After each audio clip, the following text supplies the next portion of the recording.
So I've had a few people reach out to me about how exactly I did this radiator here. So this is a Jeep XJ radiator. Find them on Amazon, eBay, nice, super nicer companies that make them other than those. This one I found on Amazon. I can't remember, it was like 200 bucks. It's a 3-fan. It's a single pass radiator. It does really well. This thing is never overheated in a race, even when it's hot outside and I'm wheeling it or driving it down the road or what have you. I'm still sitting at 199 to 201. It's great. I did a single pass, not one of the dual, triple, quadruple pass ones. One, it was cheaper, and two, this is running a inline 6 Jeep motor, which aren't known for running too cool. It's running a 3-cylinder motor that is a lot less capacity. So single pass has been perfectly fine for me. Again, in racing, I don't even have a thermostat on here, and it just does its thing. The 2 right-hand fans, so passenger side fans, those are controlled by the factory ECU. I just spliced the plug in from the front, ran the wire back, they're in there.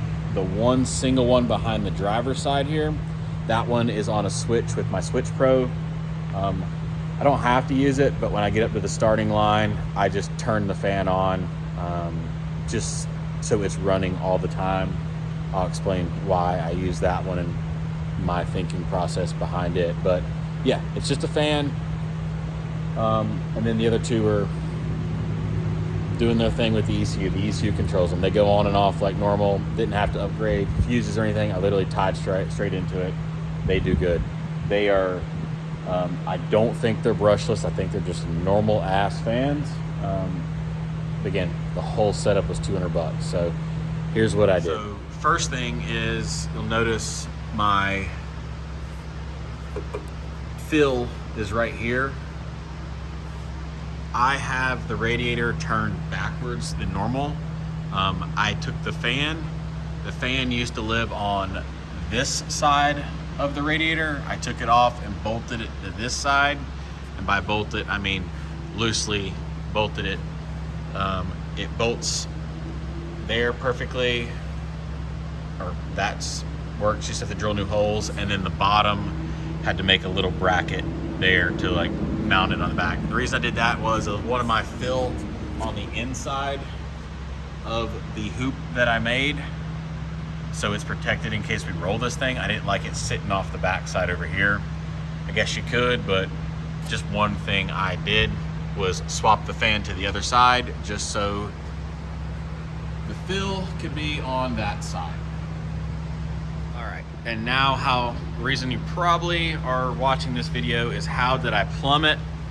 Super, super simple. I only had to buy a few things. All the hoses and the hard pipes are the factory stuff that came out of the tunnel here and up front and in the back. So I only had to buy a few things, a couple like adapter couplers, and I will show you those. So first thing is, we eliminated obviously all the hoses and the tubes that come underneath the car, run we'll call it the transmission tunnel, even though it's not a transmission tunnel. We eliminated all that and then reused it. So it's all here, it's all routed, it's all clean. But here's what we did. So you have your 2 big ones there and there. So let's show you this. The bottom port here that's coming off the water pump, that one right there is your inlet. The bottom one's the inlet. It comes up. I've got heat wrap on them. Again, Amazon, it works just because it's going right by the exhaust. It comes up. That's all hard piped, by the way. Right in here, it transitions to hard pipe. It comes up, boom, to there, and then that is the outlet of the radiator. So the lower port of the radiator comes down to the lower port on, we'll call it the water pump here. All right, I had to buy that coupler. It is, don't quote me on this, like 1.5 inches to 1.25 inches or something like that. I just found a random like store online that sold silicone couplers. So there to there, it just converts it over. That tube right there, I put in my tube bender to get a nice 90 that comes down. And then it's hard to tell, but it's also braced with just some hose clamps against the factory. I'm guessing that is the shock sensor for the ones that have the, you know, adjustable shocks, electronically adjustable shocks. But it comes down, again, boom. That one is super simple, a 90. Again, I have a tube bender, so I was able to put it in my tube bender and bend the aluminum pipe, but you could just cut this by a 90 coupler, 90 couplered over and down. Also have a bead roller, so I've bead rolled all these. I highly suggest doing that, okay? That one's the easy one. The other one here, sorry, waiting for an 18-wheeler to decide to go by. The upper one here is the one that comes out of the engine, okay? Again, factory rubber hose off the top of the engine, comes over. Again, you can see the factory aluminum piping that took it to the front. It comes up all the way. Again, bent it in the tube bender, not quite a 90. It comes up, factory rubber hose into the factory aluminum tube here. I did put this bend in here, so it was a quick little bend, back to a quick little bend just to get it straight. You wouldn't have to do that. You could just bring it off a bit more, but I tucked it over. And then a little bracket that comes down with a clamp just to hold it from wiggling. One thing nice about this is the hot tube that's coming from the engine into the radiator. So technically, it's also providing some cooling as the air is coming over it. It gets a little warm, but it comes across. And then another coupler, we go to the other side.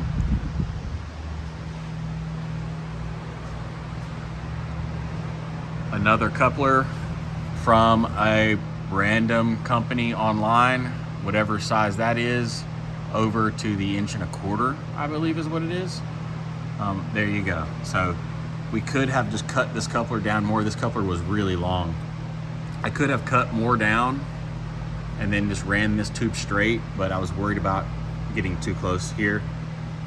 So there you go.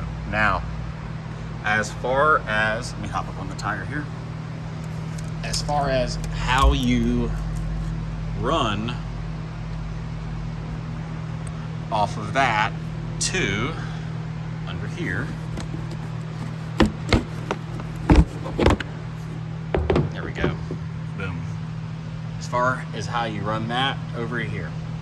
All right, let me explain this best I can. Bring a rubber hose that is obviously coolant able to use coolant. Bring it down, it runs down, okay? To hop back down again. Ooh, this is gonna be tough to show you guys.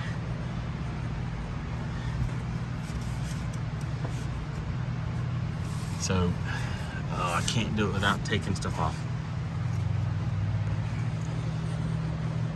It comes down into this is the bottom of that reservoir, and I just bought a brass conversion piece for wherever that piece is down to here. It comes down, loops over. Give me a second, let me pull the tire off. All right, this is better, I can show you this. Off the top of the fill port, the overflow comes down right here. It loops up and under, and then it goes to the bottom of the overflow tank. There you go. That's just a brass piece that converts whatever side that was to this size. Okay. Then the one that comes off the top of your engine right there, it loops down. Okay. That's what gets all the air out of it, so you can't just cap it off. It comes down all the way around, and then it comes over into here. Okay. Now, this was the hardest part about this whole thing. It's a metal male bung fitting that fits into the factory rubber hose, okay? I then tapped and then TIG welded 2 steel bungs that fit these hoses into it. I'll draw it in a second for you. But that is the one that comes off the top of the engine, and then the other one comes up and around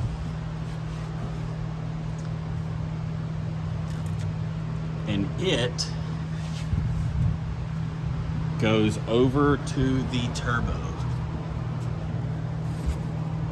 That's the turbo one. So what's happening is, if I remember the routing correctly, off the top of the engine comes out, then that's pressure, and then, or sorry, that's not pressure, that's the return to the radiator, and then the one from the turbo, it comes around, it's the drain for the turbo, and it's also the return line for the radiator as well. I will draw this up for you and put that in right now so the system makes a little more sense. This isn't a how-to, this is a lot of DIY. The hardest one was that piece up in there. Let me see if I can rip that open and show you. All right, there you go. So the 2 hoses come in,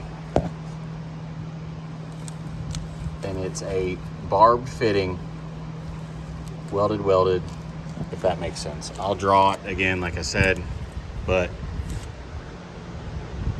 kind of gives you an idea what I had to do. Here you go, my beautiful drawing. This explains to you what's going on. So from the engine here, you have your inlet, which is the lower one, which is the actual water pump, right? It's routing all the way up to the outlet, the lower section of the radiator, okay? That one's the easy one. Water pump to outlet of radiator, okay? The other one is the outlet of the engine, comes all the way up to the inlet of the radiator, which is the top of the radiator. You have to tie into that system somehow, that loop, the top of the engine, which is right there. You can see that hose coming up and over. That one right there.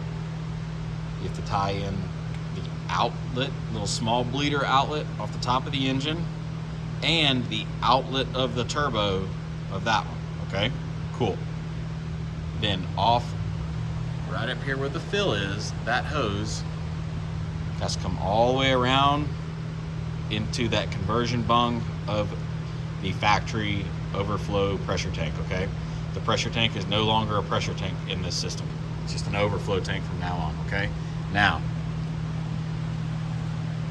the rubber hose right here, okay? What we're doing is you take it and you just shove it down, and then that's it right there. That's it. It's just in case there's an overflow, it drips. Mine has never dripped. I've never smelt coolant. And then the same thing with that little clear hose that came off the thermostat. It just goes down wherever it lived. It never messed with that. This cap right here is just a cap. It doesn't hold pressure anymore because we have it completely open. This is just literally an overflow tank from here on out, okay? Again, that one right there comes down, comes around, and is just sitting on the bottom of the tank. So hopefully this helps you guys.